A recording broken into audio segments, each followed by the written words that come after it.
باتیں ساری پہلے ہو چکی ہیں، میں دہرا رہا ہوں کہ یہ بہت اہم مضمون ہے اور اس میں تباہی آئی ہوئی ہے، اور شریعت نے جتنے رشتے بتائے ہیں ان تمام رشتوں میں سب سے بڑا رشتہ خامند اور بیوی ہے۔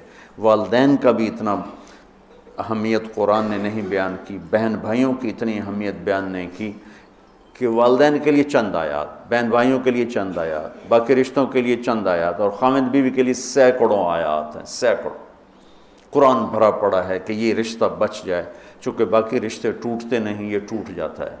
میرا باپ سے رشتہ، میری اطاعت اور فرمان برداری ہو یا نافرمانی ہو، میں اپنے باپ کا بیٹا ہوں۔ میں اپنی ماں کو تنگ کرتا ہوں یا خوش رکھتا ہوں، میں اپنی ماں کا بیٹا ہوں، یہ رشتہ نہیں ٹوٹتا۔ میری بھائی سے لڑائی ہے یا صلح ہے، یہ رشتہ نہیں ٹوٹتا، لیکن خامند بیوی کا رشتہ ٹوٹ جاتا ہے، ایک بول پہ ٹوٹ جاتا ہے۔ تو ایک بات رہ گئی تھی کہ لباس آدمی اپنی پسند کا خریدتا ہے۔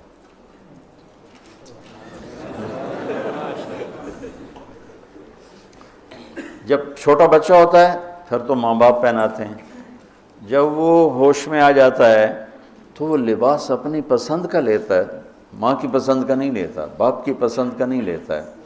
تو لفظ لباس میں اشارہ ہے کہ والدین کو چاہیے کہ شادی میں اپنی بیٹی اور بیٹے کی پسند کا خیال رکھیں۔ یہ لفظ لباس بتا رہا ہے کہ جب ہم چھوٹے تھے ہمیں ماں باپ جو پہناتے تھے ہم پہن لیتے تھے، جب سے ہم نے شعور میں قدم رکھا ہے تو اب ہم اپنا لباس خود ہی خریدتے ہیں، چاہے وہ نیلا ہو، پیلا ہو، کالا ہو، سفید ہو۔ مجھے سفید پسند ہے، زندگی گزر گئی سفید کرتے شلوار میں۔ تو لباس میں اس بات کی طرف اشارہ ہے کہ لڑکے لڑکی کی پسند اور ناپسند کو دیکھا جائے۔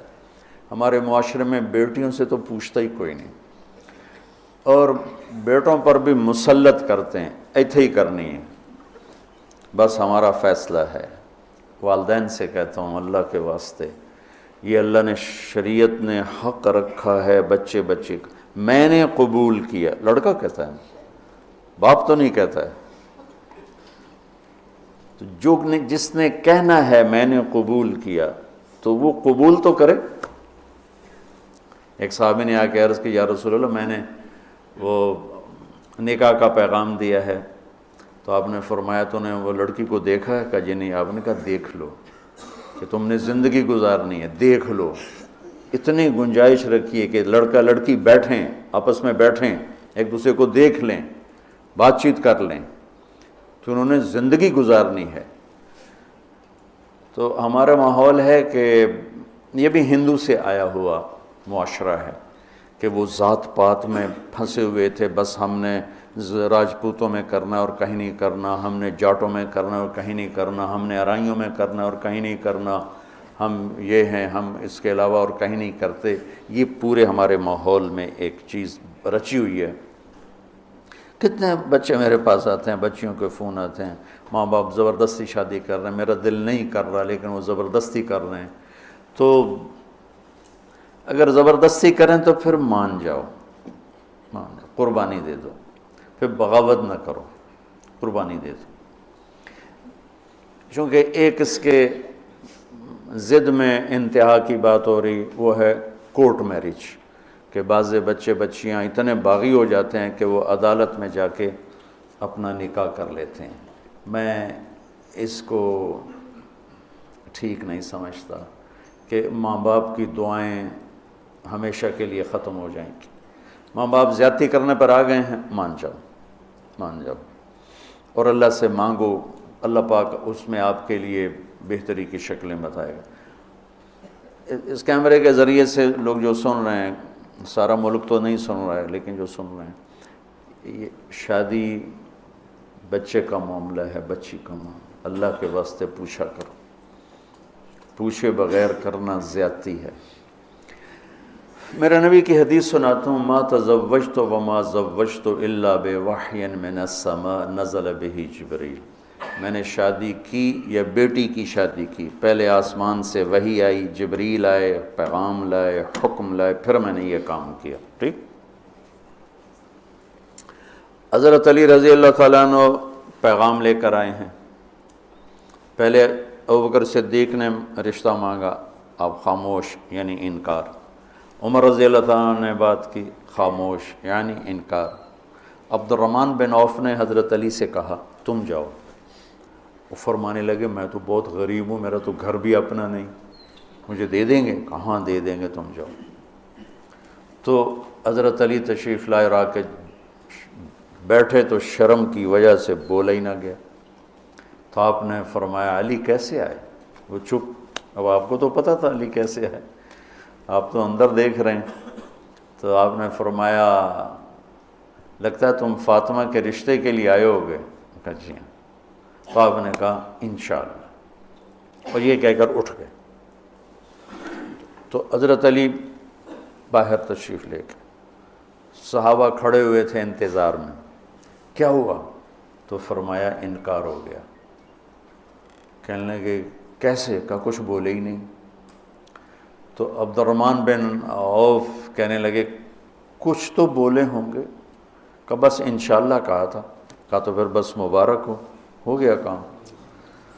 تو حضرت علی نے پوچھا وہ کیسے؟ کہا اس لیے کہ نبی کا انشاءاللہ ہاں ہوتا ہے، لہذا تیرا کام ہو گیا۔ اچھا اب بچوں، میرے بچوں سنو، جبریل آ چکے ہیں کہ اللہ فرما رہے ہیں کہ یہ رشتہ یوں ہونا ہے، وہیں ہاں کر دیتے۔ اللہ کے امر کے بعد تو کوئی گنجائش ہی نہیں، وہیں ہاں کر دیتے۔ یہ ہاں کیوں نہیں کی؟ گھر گئے، بیٹی فاطمہ علی کا رشتہ آیا ہے، ہاں کر دوں؟ سبحان اللہ، سبحان اللہ، کمال ہو گیا۔ فاطمہ کا رشتہ آیا ہے، علی کا رشتہ آیا ہے، ہاں کر دوں؟ آپ کا کیا خیال ہے حضرت فاطمہ نے انکار کرنا تھا؟ جنت کی سردار، نبی کے جگر کا ٹکڑا، وہ انکار کرتے ہیں؟ یہ تو آج کی بچے ہماری بیچاری چپ کر کے بیٹھ جاتی ہے، اچھا جی میں تھوڑی مرضی۔ اور وہاں ہمیں تو پتہ نہیں کہ وہی کیا ہے، یہاں تو وہی آ چکی ہے کہ علی اور فاطمہ کی جوڑی آسمان پہ طے ہو چکی ہے۔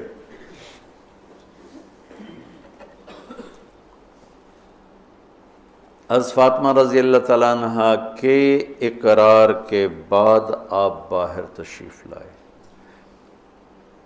وہیں اقرار کیوں نہیں کیا؟ ہمیں سبق دینا تھا کہ آسمان سے وحی بھی آئی ہو تو بھی بیٹی سے پوچھو۔ سبحان اللہ، سبحان اللہ، سبحان اللہ۔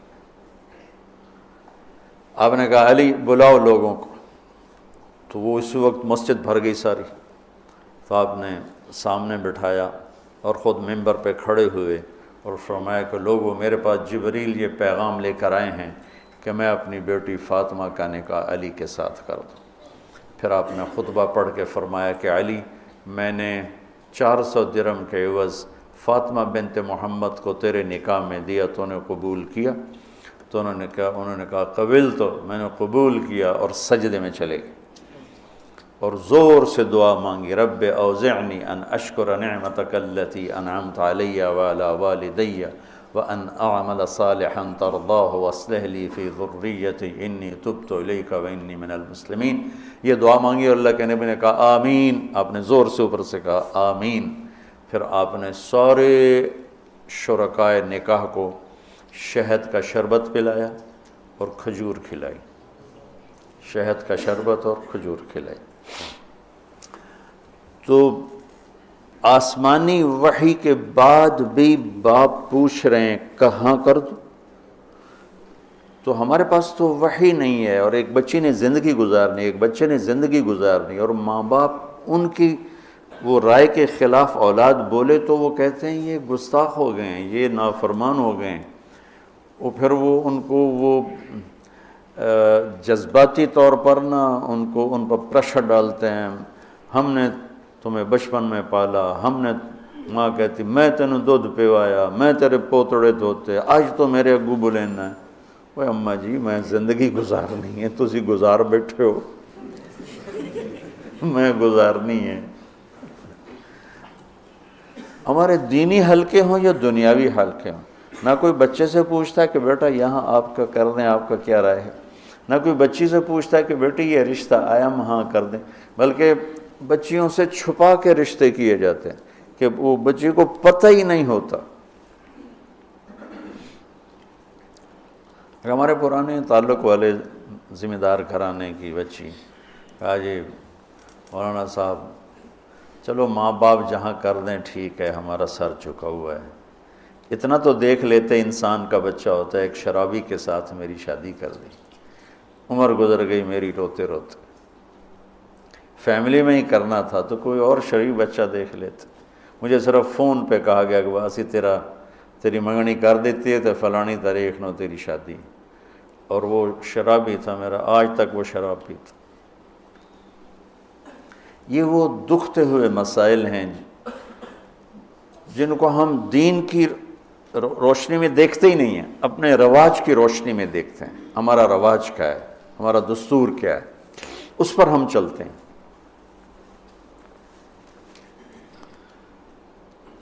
تو میرے نبی نے ہم عمر سے شادی کی، سودا،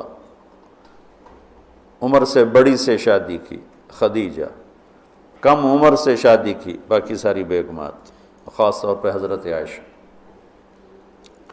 مطلقہ سے شادی کی زینب، بیوہ سے شادی کی خدیجہ حفصہ، کنواری سے شادی کی عائشہ رضی اللہ تعالیٰ عنہ، مالدار سے شادی کی خدیجہ، غریب سے شادی کی جویریہ، باندی ہو کر آئی ہیں، ہمسر سے برابری میں شادی کی ام سلمہ ام حبیبہ، اپنے خاندان میں شادی کی عائشہ ام حبیبہ ام سلمہ، یہ حفصہ، یہ قریش ہیں۔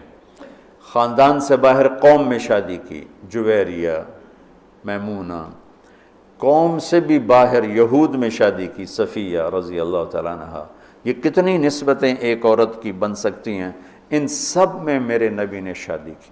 اور آپ حیران ہوں گے، اپنی 3 بیٹیاں بنو امیہ کو دیں جن کے ساتھ جانی دشمنی، ابو العاص کو حضرت زینب، ابو العاص بن ربیع بن امیہ بن حرب، اور عثمان بن عفان بنو امیہ۔ تو پہلے حضرت رقیہ کا کیا، پھر ام کلثوم کا کیا، اور علی اپنے گھر کے تھے، خاندان کے تھے، تو ایک فاطمہ کا رشتہ ان کے ساتھ کیا۔ اور حضرت عثمان کے نکاح میں جب حضرت ام کلثوم کا بھی انتقال ہوا تو آپ نے فرمایا میری 100 بیٹیاں ہوتی اور اس طرح مرتیں، 100 کی 100 عثمان کے نکاح میں دیتے۔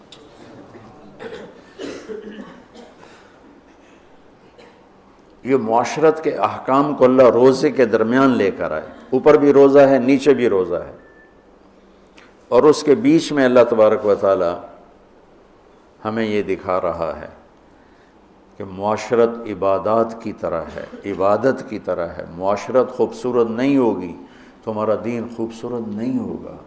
میں بیوی کو عزت نہیں دوں گا، دیکھو طنز کا بول ایسا جیسے کپڑے پھاڑ دینا، بے عزت کرنے کا بول ایسا جیسے کپڑے پھاڑ دینا۔ اور میں کتنا ہی پاگل ہو جاؤں غصے میں اپنا کرتا خود نہیں پھاڑتا ہوں، میں کسی کا کرتا تو پھاڑوں گا، اپنا نہیں پھاڑوں گا۔ تو میری بیوی میرا لباس ہے، مجھے غصہ چڑھا ہوا ہے، مجھے گلہ آیا ہوا ہے، تو میں لباس پہ ہاتھ نہیں ڈالوں گا۔ یہ میں کیا کہہ رہا ہوں کہ میں بیوی کی دل شکنی نہیں کروں گا، بیوی خامند کی دل شکنی نہیں کرے گی، برداشت کریں گے، تب جا کر یہ رشتہ خوبصورت ہوگا۔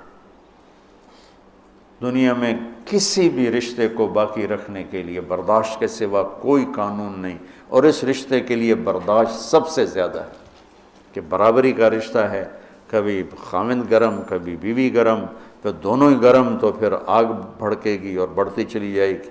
ایک بچہ مجھے آ کے ملا ملتان سے، ٹاپ کیا اس نے پورے پنجاب میں FSC میں، تو کہا جی میں 2 دفعہ خودکشی کی کوشش کر چکا ہوں۔ میں نے کہا تم اتنے پڑھنے لکھنے والے بچے، تم کیوں خودکشی؟ کہا جی میرے ماں باپ دونوں آپس میں اتنا لڑتے ہیں کہ ان کی لڑائی سے بددل ہو کر میں نے 2 دفعہ خودکشی کی کوشش کی۔ تو میرے نبی نے 11 گھر آباد کر کے ہمیں زندگی سکھائی ہے کہ اس خوبصورت رشتے کو کیسے نبھانا ہے۔